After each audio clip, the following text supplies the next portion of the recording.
Hello everyone, welcome to my another blog. তো আজকে আমরা বাড়ির সকাল সকাল সবাই স্নান করে লাগছে। আর ওই দেখো টাকলু মাথার চুল টুল কাটটা পুরা টাক টাক হয়ে গেছে। দেখো তার টাকের মতন বাজাতে খুব ভালো লাগে।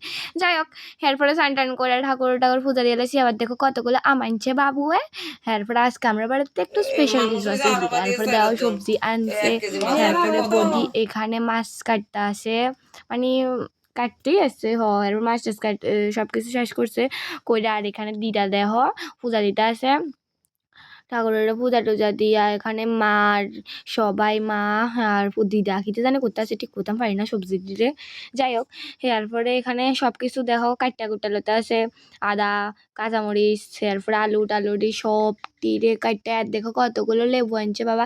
এরপরে আর দেখো মেনু তো হইব মাশরুম আর পরে দেখাম, আপাতত মাশরুমটাই দেখাতে আসি। এরপরে যাই হোক এডি বাবা হাঁটা সবাই মিলে কাটছে। কাটতে এরপরে কিন্তু আমি ছাতন একটু আইসি, দেখো তোমরা দেখাতে আসি।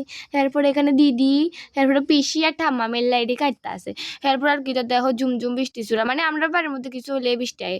যাই হোক, এখানে কিতা জানে করতে আছে, ঠাকুরের ভোগ দিতে আছে। মা হাতের মধ্যে লইছে ধূপকাঠি মোমবাতি লইয়া কিতা মন্ত্র করতে আছে, ঠিক করতাম পারি না। যাই হোক, এরপর আবার সব কিছু শেষ করে ফাইনালি খাইতে বইয়া গেছি। দেখো খানার মেনুটা খুব সিম্পল আছিল, বাট খুব ভালো ছিল।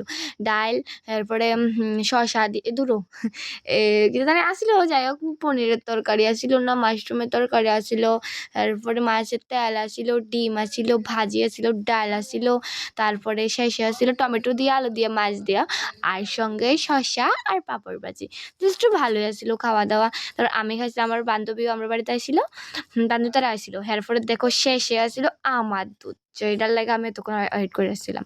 যাই হোক, এরপরে আইতে আইতে মানে আমার ফ্রেন্ড তারা আগে দিতাম আসছিলাম। এরপর দেখো একটা সে বাড়ির, মানে বাড়ি না, আমরা এখানে একটা কোয়ার্টার হইতেছে, কোয়ার্টারের ছাদের উপরে উঠা আমরা একটু ঘুরা দেখতেছি যে কে রুম আছে না, খুব সুন্দরই হয়েছে।